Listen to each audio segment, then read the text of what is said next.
What's up, people? I'm Shaggy the Opinionated Hippie, continuing my deep dive into Neil Young's catalog. Today I have a live album.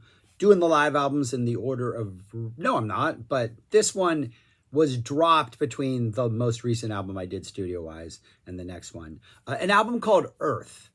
This is the tour. The material on here is from the tour for the Monsanto years. An album he did and a tour he did with Promise of the Real, Willie Nelson's son's country rock band. Not Southern rock, country with rock. Good band. I like them. So this was a tour that went on from July to October of 2015. The album came out in 2016. Some pretty good songs on the track listing. Pretty much zero set list integrity on the release. The release does not represent what the actual tour was like. After the Gold Rush, I think, opened up every single show of that tour. Here it's like buried towards the end of the first CD. The second song on here, Seed Justice, is we start off with Mother Earth National Anthem, which was usually third or fourth, and then Seed Justice follows. That was usually at the tail end of the second set. So there's almost no set list integrity. This is kind of a standalone document of songs that were played on that tour. And it doesn't even, in a weird way, feel like a live album, though you can definitely feel the live energy in the performances, because there's a lot of post-production that has been done, studio overdubs. And the thing that stands out is a lot of those studio overdubs, if not all of them, are animal sounds, ambient sounds, wolves howling, birds singing, nature. And so, yeah, I think the audience noise has been mixed out. I think maybe there's a couple times you can hear like a crowd response, but it's mostly nature. And so a song will end and then you'll get nature sounds as we wait for the next song to start. There's not this like continuous flow of like crowd noise. It doesn't feel like one song follows the other. It feels like a bunch of songs that happen to be performed live in front of real people on a real tour, taken to the studio and given this weird earth, everything that lives on earth is just imbued in it. I think Neil wanted to call it like a movie or something. He wanted to like redefine what a live album was or something. It's pretty interesting. I kind of wish the animal sounds weren't there. I think the set list is pretty interesting. The performances are really good. There are 4 Monsanto songs on here from the Monsanto Years tour. I think they sound a little bit better than the album just because they're live, but I don't know if any of them are really like saved. It was an interesting album. But yeah, it's kind of, there's traffic sounds in here at some points. You get that kind of ambient type noise. So it's an interesting release. But I do think there are some really good songs on here as far as the choices of what was played on the tour, what he chose to put on here. The sequencing is pretty interesting. Like I said, the CD does open up with Mother Earth, Natural Anthem. I think this works much better as an opener than as a closer. I also think it works, was the closer for Ragged Glory. I also think it works much better as like I think it was the 4th song on the actual tour. Usually it was, I think after the Gold Rush, like Human Highway, I think was usually second. Then a couple other like low-key songs, and then you would get this, Mother Earth. But yeah, I think it works really well as an opener. I think it's a great opener, in fact. I mean, people know you're starting. They can come in. You know what's going to happen over the course of this song. So, but yeah, it works really well as an opener on the CD. On the first, it's a 2 CD set. Seed Justice is the next song, which was released for the first time on this album.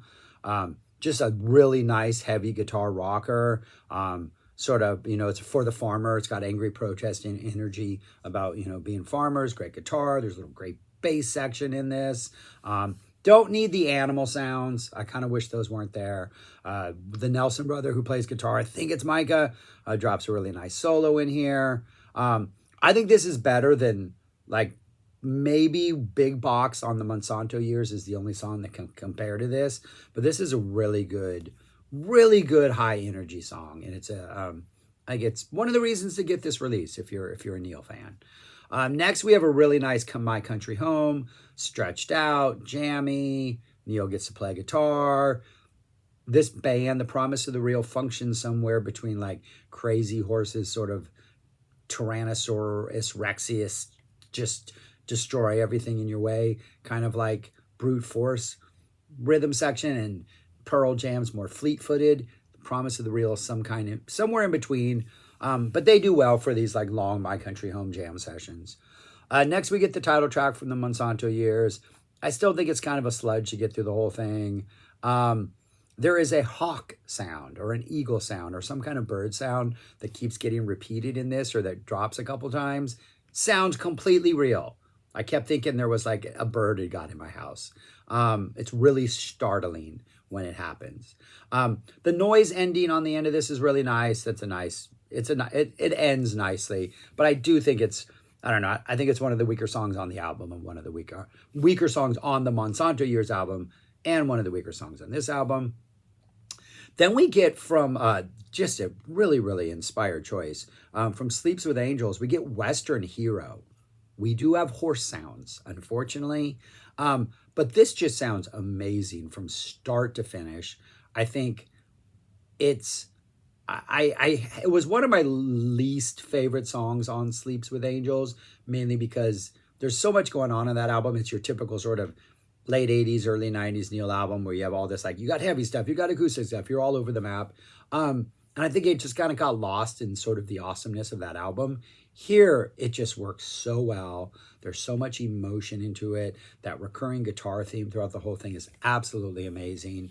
A highlight of this release. Absolutely fantastic. Western Hero.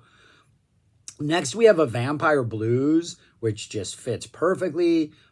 These are all mainly protest songs, it feels like, or protest, oriented type tracks. Vampire Blues works perfectly.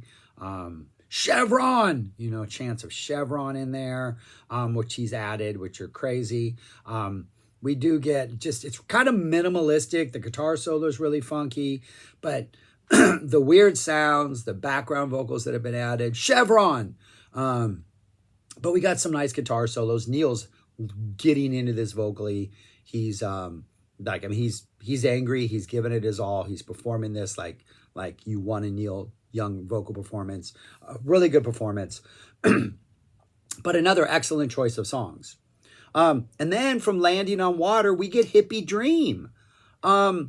Absolutely great. It's a great choice of songs. It fits perfectly into this protest thing, this looking back, the whole line about the wooden ships was just a dream and look like we're failing Mother Earth and failing all these things. It's great. It's heavy. The guitar energy is good. It also feels kind of loose and jammy. But this run of like Western Hero, Vampire Blues, Hippie Dream, really good choices to put on a live album, and also really good choices to perform live. Then we get a pretty straightforward After the Gold Rush, and which Mother Nature in the 21st century fits perfectly with the theme of everything. And then we get a Human Highway, which I think is just an acoustic guitar performance, nice and simple. And that's how we end CD1 with that, on a calmer note.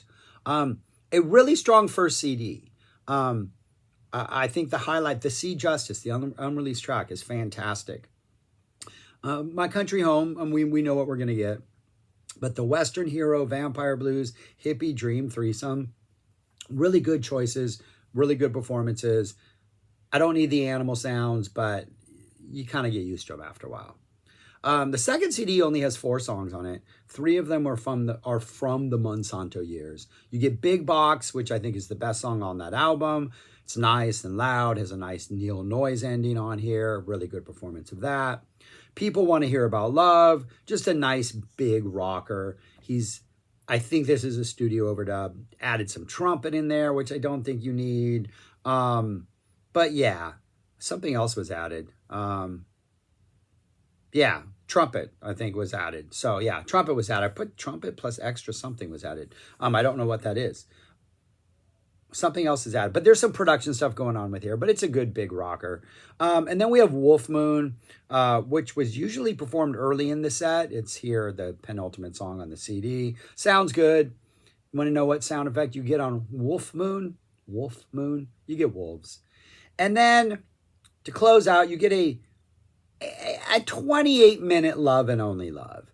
It's really about a 15-minute Love and Only Love as far as what you would expect your typical Love and Only Love to sound like. And then the last 30 minutes is just like, you get like spaciness, you get noise, you bring it down, and Neil starts repeating the lines. At one point when they're messing around, I swear, maybe like the 23-minute mark, like way towards the end, I hear this like they're playing the Shine On You Crazy Diamond riff. Seems like somebody twice they flirt with that, and it almost like there's no way they're going to drop it into a Shine On You Crazy Diamond jam, but it feels like that.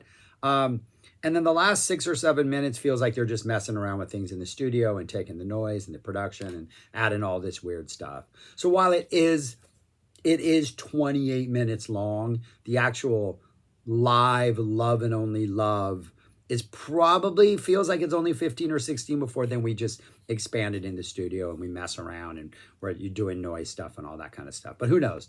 Doesn't feel. But then there's this hawk sound. Oh, in the very beginning, it's really cool. It's like, it's kind of silence, and then this hawk goes off, and then we're right into the song. The hawk was a good, like a starting gun. Hey, we're going. The hawk's made its noise. But it's an interesting album. I mean, I think the first CD is stronger than the second CD. I mean, the second CD is 3 Monsanto Year songs, and then an indulgent Love and Only Love, which it's a fun listen. I just don't know if it's essential to hear. And really, Neil doesn't do a lot of stuff different, live according to the studio. It's not like he's really jamming these out in like a significantly different way. So the Monsanto Year songs, the 3 that are on disc 2, are just kind of live versions. One of them has a trumpet added, so maybe that's a negative thing. I think I might like the trumpetless version on the studio album better. But yeah, so that's that. That's what we got. 2 CDs, an interesting release. I think it's worth it for that first CD alone. If you can get it at a cheap rate, which I think you probably can. I'm eventually, when I'm done with all the Neil Young live albums, going to just do one video, which I ranked them all foolishly. But for now, like, this is probably going to be somewhere towards the bottom, even though it does have those 3 or 4 songs on side A. The overall vibe is just weird. It doesn't feel like a live album, though the performances feel live. Those animal sounds really are almost gimmicky and kind of, it's something-ish. So I'm kind of torn on this one. I go back to that first CD way more than I go back to that second CD. In fact, I hardly ever go back to that second CD. But I do like that first CD. And I think maybe the surprise on here for me, Western Hero and Hippie Dream. There's other good stuff, but those I'm like, wow. I think I have way more respect for both those songs than I did before. But anyways, yeah, check it out. Let me know your thoughts on this. Love to know what you have to say on this, what you think about the animal sounds, things I messed up on, all that kind of stuff. You know how it works. It's an interesting release. I'll give Neil that. He's keeping things interesting. But that's all I got. Thanks for watching. Subscribe, like, share, comment, do all those things. And peace. Talk to you later.